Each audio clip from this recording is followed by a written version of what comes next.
A nossa meditação de hoje é sobre a palavra de Deus que está no livro de Mateus, capítulo 6, versículo 6. Mas tu, quando orares, entra no teu aposento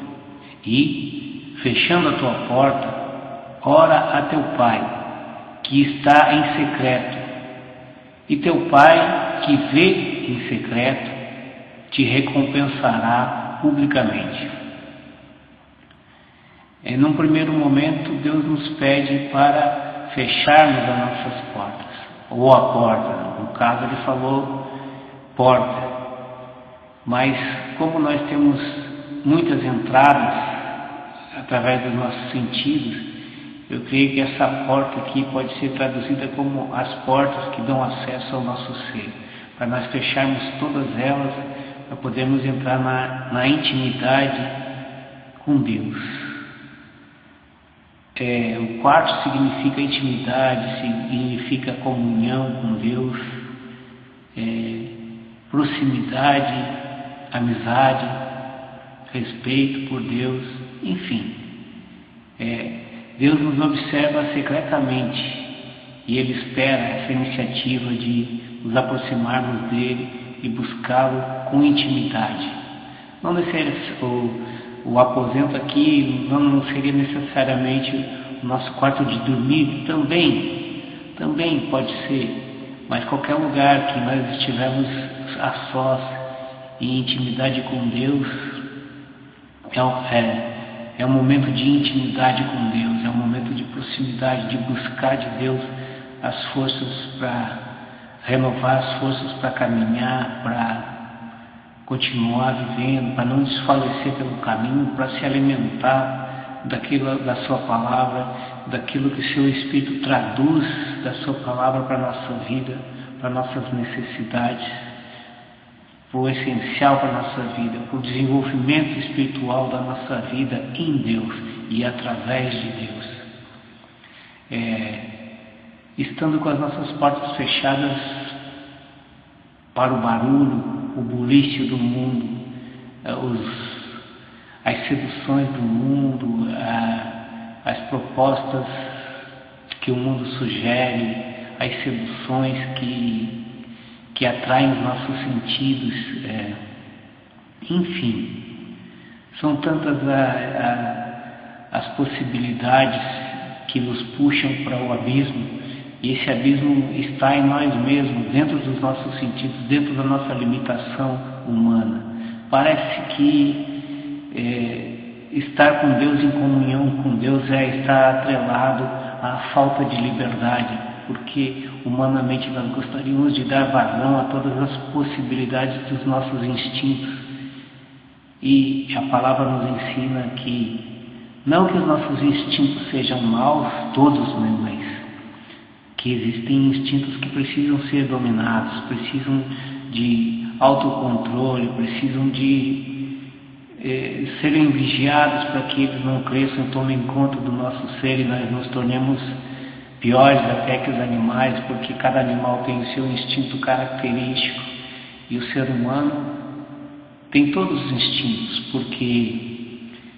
ele foi criado no mesmo dia que os animais selvagens e domésticos. Jesus ele requer de nós uma entrega incondicional. Ele quer de nós uma entrega sem reserva de nós mesmos.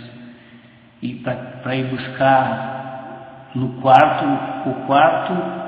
é para íntimos mesmo, é para os amigos, para aqueles que conhecem, que chamam de Jesus de meu amigo, meu irmão, que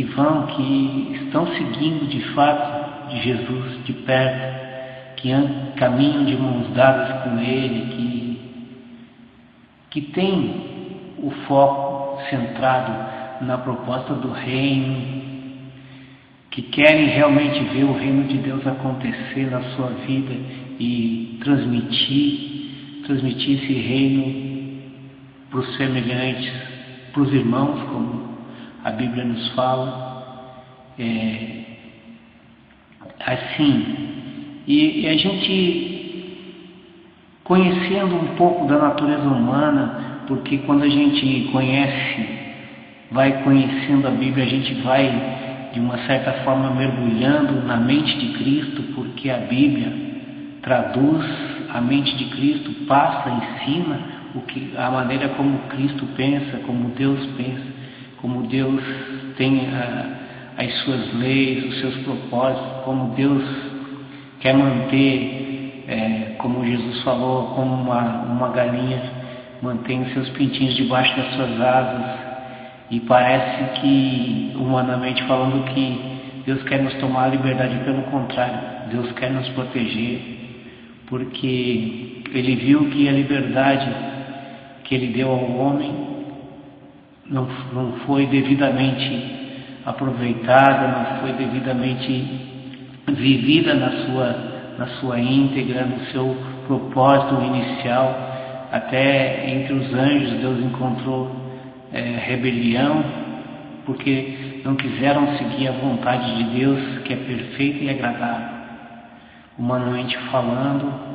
olhando, focando os nossos instintos, isso parece que a coisa não é bem assim, mas se a gente se propõe a obedecer e ter comunhão com Deus, nós podemos gozar da verdadeira liberdade dos filhos de Deus, livres dos vícios, livres do pecado que escraviza, que diaboliza o ser humano, que torna prisioneiro o ser humano, que faz o ser humano viver uma subvida, que leva o ser humano para os subterrâneos da alma, que leva o ser humano ao inferno de si mesmo, e ao inferno literalmente, porque quem crê em Deus, quem crê na palavra de Deus, na Bíblia, acredita que o inferno existe, e ele não foi preparado para nós, ele foi preparado para o diabo e os seus anjos. Infelizmente, aqueles que querem segui-lo, que querem abordar e viver esse conceito de liberdade que os demônios traduzem e seduzem e impõem e lançam, convidam o ser humano, o destino é um destino infernal, infelizmente. Por isso mesmo que Deus nos chama em secreto. Ele não nos chama para comunhão com Ele, tocando trombeta, fazendo um alarido, com anjos e cânticos celestiais. Deus nos chama intimamente. Nós não conseguimos ouvir a voz como nós ouvimos a voz de Deus, como ouvimos a voz de um ser humano, na sua entonação, de cordas vocais, enfim. A voz de Deus, ela se faz sentir, ela fica impregnada na nossa alma, no nosso ser, e sem falar, sem gritar, aqueles que estão plugados na tomada da graça, estão embebidos, encharcados da graça de Deus, do vinho da alegria. A gente pode sentir a voz de Deus, pode sentir o chamado de Deus de maneira secreta, porque Ele nos chama secretamente para irmos ao quarto ou a algum lugar de adoração, que eu possa me desconectar, por exemplo, do computador, da televisão, da família, do convívio, pelo menos por alguns instantes com a família, para ter um convívio exclusivo e especial, extraordinário e sobrenatural com Deus, que nos chama secretamente para adorá-lo, para glorificar o seu nome, para entoar um cântico novo, um cântico de alegria, de confiança, de amor, uma declaração de amor. Não necessariamente eu pegar um instrumento e tocar uma canção, vou compor, mas um hino que sai, que flui da alma, um momento de adoração e de gratidão, uma oferta de gratidão a Deus, oferecer a Deus o que eu tenho de melhor, o que tem de melhor na minha essência, no meu coração, na minha alma, no meu ser, mas também oferecer a Deus o que eu tenho de pior, porque infelizmente nós temos uma sombra, e onde nós vamos, nós vemos a nossa sombra, e ela representa o nosso lado sombrio, as trevas em nós somos feitos de trevas e luz. A luz ela aumenta à medida em que nós caminhamos, buscamos essa intimidade com Deus, essa intimidade com Jesus. E em contrapartida, as trevas também aumentam à medida que nós nos afastamos de Deus, nos desligamos dos seus preceitos, da sua palavra, nos recusamos a obedecer, a fazer a sua vontade, a sermos fiéis a Ele, a confiar nele, a deixar-nos sermos conduzidos pelo seu Espírito, a fazer com que a sua vontade seja o critério da nossa vida, o critério essencial, especial, o absoluto da nossa vida, servir a Deus, estar em comunhão com Ele. E aí, secretamente, Deus também, de maneira secreta, Deus nos recompensa. A recompensa é a revelação que Deus nos dá, é a intimidade, é ouvir Deus, Jesus falando ao nosso coração, Jesus falando aos nossos ouvidos espirituais, é Jesus à frente da nossa vida e nós podemos sentir como uma sensação, não dos 5 sentidos, mas uma sensação da alma, porque as coisas de Deus se traduzem de uma maneira super sensível dentro de nós. Nós podemos, isso Deus faz secretamente aqueles que se achegam a Ele, que buscam a Ele no quarto de oração, no quarto da intimidade,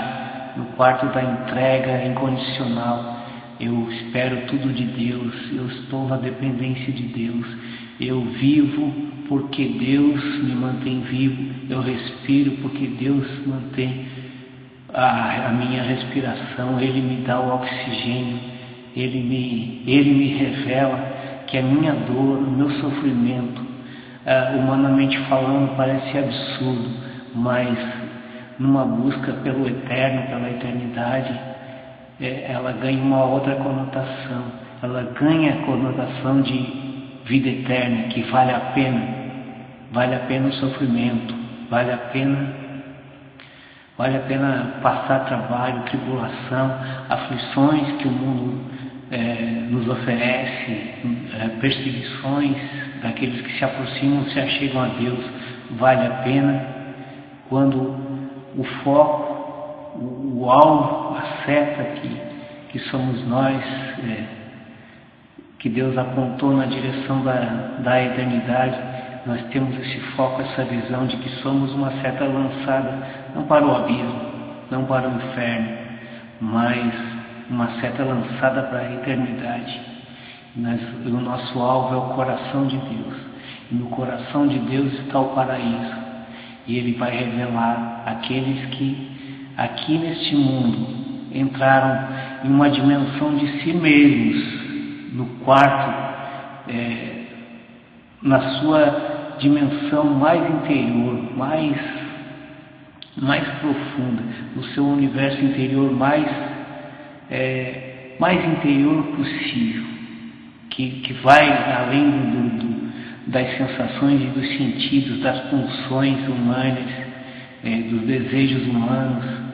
que na verdade os desejos humanos são para satisfazer a carne, os sentidos e aquilo que o homem busca muitas vezes até de Deus é a sua satisfação própria, é satisfazer os seus desejos, as suas necessidades humanas. E quem começa a caminhar, a entender um pouco mais das coisas espirituais, entende que tudo aquilo que buscamos humanamente se contrapõe às coisas de Deus. Por isso que parece que caminhar com Deus é ser privado da liberdade humana, porque a liberdade que Deus nos oferece é uma liberdade no sentido espiritual e pleno.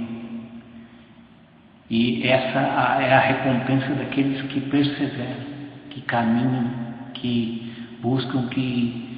se despojam, que se colocam nus diante de Deus, não vão se esconder como Adão no paraíso,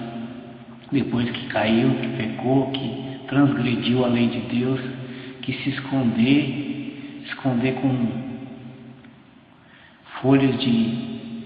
algum vegetal, alguma árvore que tinha uma folha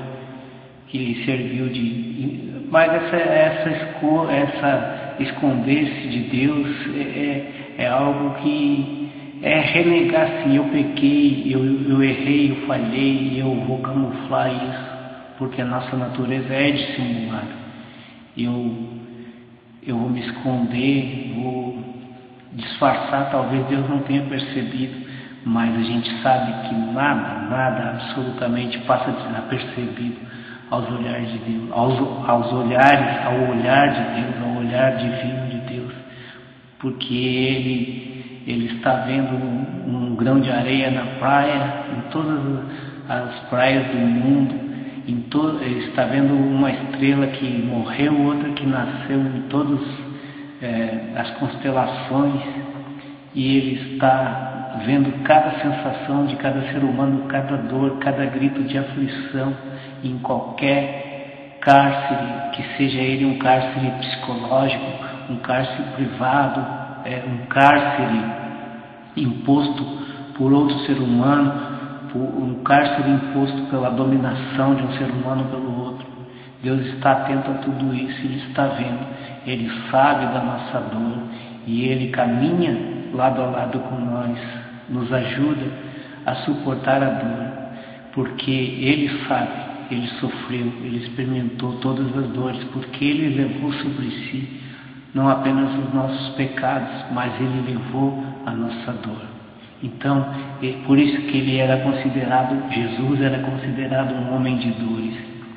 E nós, assim, somos inconstantes. De manhã nós temos um estado de espírito, nós não sabemos o que vai ser, o que vai acontecer, nós questionamos a Deus, nós duvidamos de Deus, nós achamos que Deus não se interessa por nós. Meio-dia a gente já está com outro pensamento, porque ouviu uma palavra, ouviu um cântico, se entusiasmou, se empolgou, e daí à noite já voltamos para aquele estado de espírito de que Deus não está nem aí para nós, e vem à noite, às vezes a insônia nos toma de assalto e a gente fica ruminando, que parece que as coisas de Deus são impossíveis, que viver a fé de fato é inconcebível, não cabe dentro da nossa natureza humana, mas Deus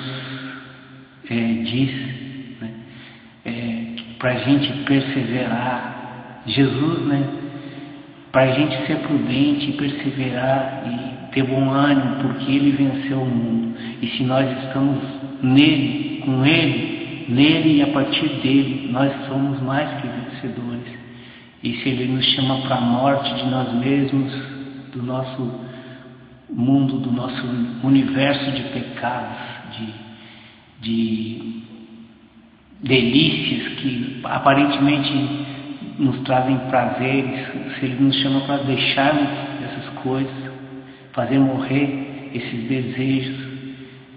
morrer com Ele, é que Ele tem para nós uma ressurreição com as características espirituais da sua alma, da sua essência divina. Eu quero orar com aqueles que estão me vendo, eu quero abençoar suas vidas e dizer assim que viver o Evangelho não é uma questão de eu estou levando uma vida difícil, o meu casamento ruiu, se desmoronou, eu estou vivendo uma crise financeira que parece não ter fim, eu estou com uma enfermidade e eu vou procurar alguma igreja aí, neopentecostal, ou qualquer uma outra tradicional, ou qualquer uma seita que também possa me sugerir prosperidade, riqueza, solução de problemas. É claro que Deus quer o melhor para nós, Ele quer a nossa felicidade, mas Jesus disse que nós teríamos aflições. E o sofrer por sofrer não tem sentido nenhum. Mas se nós sofremos para a causa de Deus, pela causa de Deus e para que Jesus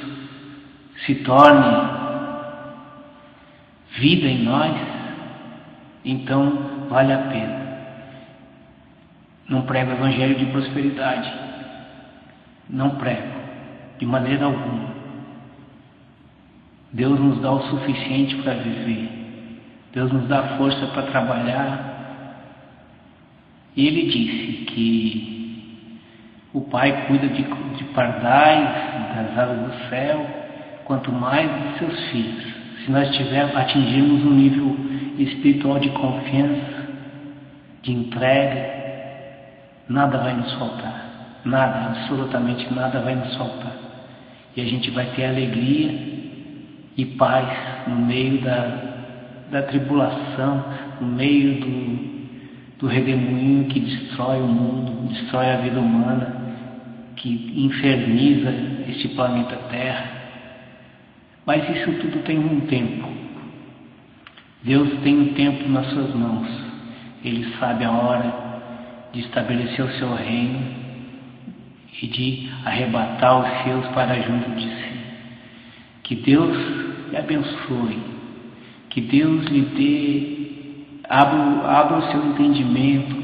lhe dê força, lhe dê coragem, lhe dê vida e vida em abundante. Confie em Jesus, porque Ele estará contigo até o final da tua vida e pela eternidade. É o que eu desejo a você, meu irmão e minha irmã. Deus o abençoe. Amém.